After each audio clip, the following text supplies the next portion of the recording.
안녕하세요. 홍시입니다. 저희 오늘 한몽씨는 오랜만에 돌아왔는데 시사회로 어떤 영화 관람했죠? 완벽한 타인 보고 왔습니다. 일단 이 영화에 대해서 바로 소개를 해보도록 할게요. 제목 그대로입니다.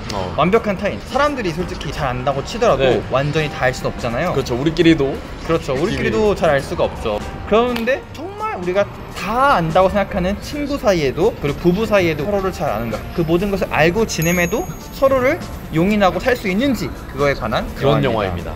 이 영화가 그 질문부터 시작을 했다고 해요. 내 핸드폰이 누군가에게 공개된다면 어떤 파국을 맞이할까? 그렇죠. 어떻게 될까? 서치가 생각났어요. 영화 서치가 생각난 게 서치 한 줄평 중에서 되게 재미난 게 있었어요. 또 캡처를 해왔는데, 나도 실종되지 않게 조심해야겠다. 우리 아빠가 내 컴퓨터를 지닌다고 생각하면 차라리 지지는 게 낫다. 실종보다 더 무서운 게 사생활 공개죠. 이 영화가 어떤 영화냐면 남자끼리 단짝 친구인데 그 사람들의 부부들끼리 모여서 모임을 만든 거죠. 집들이식으로 모였는데 한 인물이 게임 하나를 제안을 해요. 이 자리에서만 문자, 뭐 카톡, 이메일, 통화 한번 까보자. 재밌지 않겠? 그런 짓은 하지 말아야 했는데. 그러면서 벌어지는 파국, 어떤 재미난 반전들. 근데 이 영화의 첫인상 어떠셨어요? 이 영화를 딱 보고 참 연극 같은 영화가 나왔구나. 사실 처음에 저도 이거 연극 같다는 느낌을, 왜 그러냐면은 제한된 한 공간 안에서 집에서 벌어지는 소동을 그린 일이잖아요. 그 연극이 삼막 구조로 돼 있잖아요. 그 삼막 구조를 마치 의도한 듯이 딱 따라가요. 음식이 바뀌는 순간이라든지. 맞아요. 이 또 작가가 SNL 출신 작가잖아요. 다수의 코미디 영화랑 SNL 작가로 활약한 배세영 작가님. 그래서 그런지 몰라도 SNL 같은 느낌이 있었고, 실제로 대사에도 정말 재밌는 대사가 있어요. 저희가 말한 걸 알고 가시면은 아, 그래서 이랬구나라는 게 하나 있습니다. 이 영화에 나오는 대부분의 농담들, 연극적인 개그가 되게 많아요. 그래서 장점이 있죠. 확실히 맛이 있어요. 말맛이 되게 좋습니다. 근래 들어 본 영화, 우리나라 영화 중에 제일 크게 웃었고 관객들이 모두 다 빵 터졌었어요. 아, 특히 유해진 씨가 또 그 말맛을 잘 살려줘요. 제 개인적인 생각이지만 애드립도 굉장히 많았을 것 같거든요. 그리고 정말 연극 같은 장점이 뭐였냐면은, 전 우리나라 영화 중 개그 코드를 별로 좀 안 좋아하는 이유가, 개그를 치면은 그 개그를 살리고 싶어서 그 장면에 원샷을 확 줘버려요. 다예요. 그러니까 우리 개그 이렇게 재밌는 말 한다는데, 여기서 재밌는 게 뭐냐면 이 포커스는 두 명 맞춰져 있는데 저 뒤에서 치는 사람의 개그 소리를 잘 들리게 해줘요. 별거 아닌 듯이. 근데 그게 진짜 웃기거든요. 이 영화를 아마 좋아하실 분들은 30, 40대? 결혼을 하고 영화에 나온 주인공들 같은 연배 사람들이 굉장히 공감하시면서 재밌게 볼 것 같아요. 아니면 그 이상들도 보면은 우리 저러고 살지라고 하는 사람들이 꽤 될걸요. 그렇게 살진 않겠지만, 영화에 나온 주인공처럼 그렇게 비밀이 많지는 않을 수 있겠지만, 사실 이 영화가 만약에 잘 된다면 완벽한 타인 게임 회식 자리나 어떤 술자리에서 유행할 수도 있겠다라는 생각도 근데 들어요. 실제로 제작진이 이거를 해봤다고 하죠. 본인의 친구들이랑 술자리 같은 데서 해봤는데 결과가 정말 참담했다고 합니다. 15분 만에 술자리가. 안에 좀 그분이 그에 비하면 영화는 굉장히 오래 지속된 게임이에요. 절친들 사이에서 유행할 수도 있겠다. 야, 나 당당해. 너도 당당하니? 한번 해보자. 할 수 있는데 완벽한 타인이 될 수 있어요. 완벽한 타인이 돼버릴 수 있습니다. 정말 완벽한 타인이 돼버릴 수 있습니다. 이 영화가 사실 겉으로는 안정적이고 완벽해 보이는 커플, 잘 안다고 생각했었던 커플들이 휴대폰을 공개함을 통해서 그 이면이 낱낱이 공개되면서 이런 결과에 도달한 거죠. 사랑하는 사람이라고 해서 우리가 그 사람에 대해서 완벽하게 다 알 필요가 있을까? 정말 그 사람의 모든 것을 다 안다면 모든 것을 다 사랑해줄 수 있을까? 우리가 어쨌든 가까운 사이라도 타인이잖아요. 완벽한 타인일 수도 있잖아요. 하나하나의 사생활, 비밀스러운 부분을 우리가 서로에게 하나하나 해명하면서 살아야 되는가? 굳이?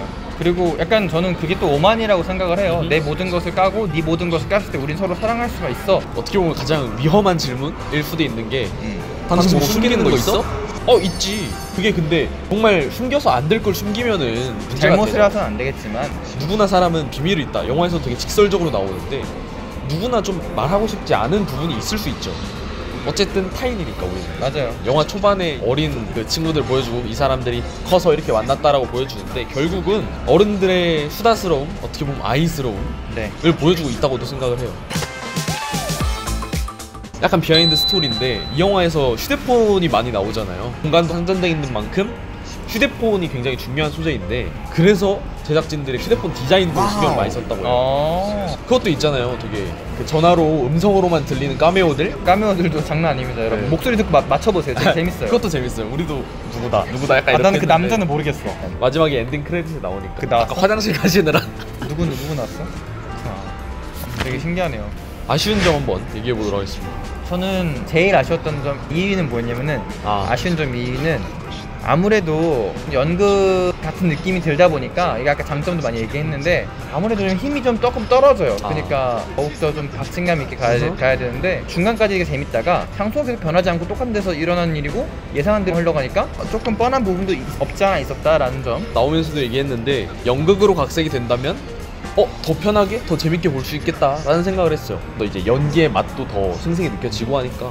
제일 아쉬웠던 점은 뭐냐면은 불친절한 부분이 있었어요. 특히 결말 쪽이라서 말씀은 잘 못 드리겠는데 어떤 영화를 오마주를 했고 그리고 확 전환이 한번 일어나요. 근데 관객들이 이해를 못할 수 있게 해놨어요. 계속 보다 보면은 아 그렇구나라고 이해가 되는데 처음에 딱 봤을 때는 이게 뭐지?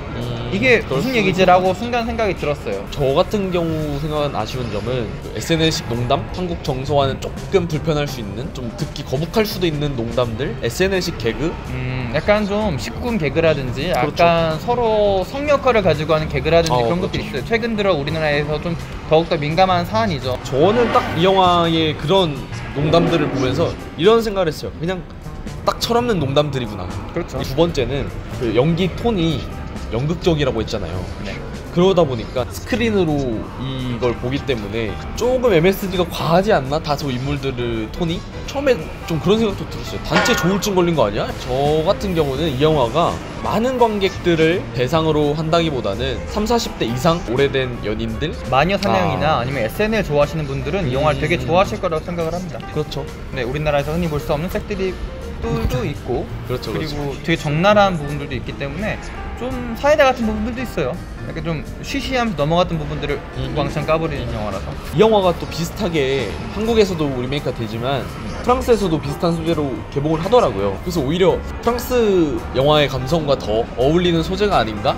저는 이런 영화가 좀 자주 나왔으면 좋겠어요. 흔한 소재보다 뭐 최근엔 그렇죠. 또 역사 소재 나오니까 다 역사만 나왔잖아요. 어떻게 보면은 흐름 따라가는 이런 소재들보다 오히려 이렇게 색다르고 그렇죠. 또 창의적인 대본들이 좀 많이 나왔으면 하는 바람입니다. 사실 한국에서 많이 본 적이 없는 형태의 영화죠. 한국에서 보면 예를 들어서 뭐 교사라든지 깡패라든지 도둑이라든지 뭐 역사라든지 뭐 이런 주요 장르? 그래서 이렇게 되게 색달라서 되게 좋았어요. 그런 부분은 되게 좋았다. 그러면 몽 씨는 이 영화가 어떤 얘기를 하고 싶어 하는 것 같아요? 이 영화의 주제의식은 엄청나게 명확하다고 생각해요. 저는 대사로 이루어지는 영화이기 때문에 너무 적나라하게 그 감독님이 설명을 해주셔요. 특히 조진웅 씨의 입으로 많이 설명을 하죠. 그렇죠. 아무리 가까운 사이라도 결국은 타인이다. 요새 SNS 보면 활동 중 이런 것도 다 볼 수 있잖아요. 네, 맞아요. 그리고 카톡도 1로 읽었는지 안 읽었는지 확인할 수 있고 없고. 페이스북 위치 그거 안 그렇죠. 해놓으면은 내가 주인인지 아닌지도 다 알아요. 맞아. 그런 시대에 살고 있는데 그럴수록 어떻게 보면은 사람과 사람 간의 그 경계가 좀 허물어지는 느낌이 있다고 생각하거든요. 근데 저는 이 경계가 사람 사이에는 어느 정도 필요하다고 생각하는 입장이에요. 사회가 그렇게 변하면서 이 경계가 허물어지고 있는 마당에 그렇다면 이 경계를 아예 지우개로 싹싹싹 지워버리면 어떻게 될까로 시작한 영화 같거든요. 사람 사이 어느 정도의 그 경계는 좀 필요하다. 약간 이렇게 말하는 것 같아요. 그냥 그런 것들까지 보듬어 주는 것들이 또 어떻게 보면 이 삶이고 사랑이라고 할 수 있다라고 생각을 합니다. 그렇다고 막 이 영화 보고 나서 막 진짜 숨기지 말아야 될 것도 막 숨기고 막 이런 부작용이 나쁜 것들을 만들라는 건 아닙니다. 솔직하고 떳떳한 게 사실은 제일 베스트긴 하죠. 우리 모두 너무 완벽한 척 살지는 않았으면 좋겠는 바람입니다. 좋은 말이네. 그러면 마지막으로 새롭게 도입한 포맷인데 바로 신호등 제도입니다. 개봉하지 않은 영화이기 때문에 평점을 매기거나 어떤 규정 짓기가 굉장히 어려워요. 초록불, 노란불, 빨간불이라는 제도를 도입해서 만약에 초록불을 저희가 줬다 그러면은 개봉하자마자 당장 보러 가도 됩니다. 약간 이런 의미고, 노란불은 소재가 다소 후보로 갈릴 수 있겠다, 아니면 뭐 보통이다 싶어서 반응 보고 내가 좋아할 만하다 이러면 가고, 빨간불은 안 보셔도 된다. 간단히 이렇게 생각하시면 될 것 같습니다. 이 영화 어떤 불로 표현하고 싶나요? 저는 노란불로 표현하고 싶어요. 노란불. 노란불로 표현하고 싶은 이유는 연극도 좋아하기 때문에 이 영화를 특히나 더 좋아하는데, 익숙한 소재의 최근에 찾아볼 수 없는 한국 영화였어요. 심지어 톱스타들 잔뜩 출연하는. 네. 그런데 제가 노란불을 준 이유는 답답한 거 별로 안 좋아하시는 분들은 막 돌아다니면서 좀 더 활보하고 버라이어티하고 스펙터클한 거 좋아하시는 분들은 안 좋아할 수 있어요. 개인적으로는 추천, 강추입니다. 저도 노란불 주고 싶어요. 재밌게 볼 수 있는 층이 한정되어 있는 영화예요. 그러다 보니까 좋아하실 분들은 좋아할 것 같은데 불편하신 분들은 되게 불편하실 수도 있을 것 같아요. 대사로 이어가는 영화이기 때문에 연극 좋아하시는 분들은 좋아하겠지만 스펙타클을 기대하시는 분들이나 시각적 재미를 중요하게 여기시는 분들, 불편한 데서 싫어하시는 분들은 안 보셔도 될 것 같아요. 대신 타겟층이 명확하기 때문에 그 분들이 봤을 때는, 그 타겟이 봤을 때는 재밌게 즐길 수 있는 영화는 맞는 것 같아요. 가볍게 뭐 심야 영화로 연인끼리 봐도 좋을 것 같고. 그럼 이 영화 마지막으로 흥행 한번 예측해볼까요? 저희 숑펠은 매번 틀리는데 300만? 오 진짜? 난 300만. 엄청 성공한 건데 그거. 이런 영화치가 엄청 성공한 건데. 엄청 성공한 나는 거죠. 나는 응원하고 싶어. 난 300만 가면 좋아. 이렇게 또 환펠레가 되는 건가요? 저는 100만. 100만이면 잘 나온 거다. 일단 배우들이 좋아서 100만은 나와줘야 될 것 같고 일단은. 사실 이것도 저것도 있어. 그거. 문제 이번에 사건 터져가지고 그것도 영향이 좀 있을 거야. 김지수 씨의 어떤 인터뷰 그러셨어요. 논란. 안 되죠, 그거는. 안 되죠. 이거 염정아 씨가 했으면 약간 캐릭터 너무 빙의하는 줄 알겠다. 근데 이건 영화 보면서 이해하시도록. 어쨌든 이 영화 저희 초대해 주셨으니까 감사하고 네, 너무 꼭 잘 봤어요. 성공했으면 좋겠습니다. 한봉신의 시사회 리뷰 이렇게 마치도록 하겠습니다. 네, 다음에 봬요. 시사회에서 또 만나요. 바이바이.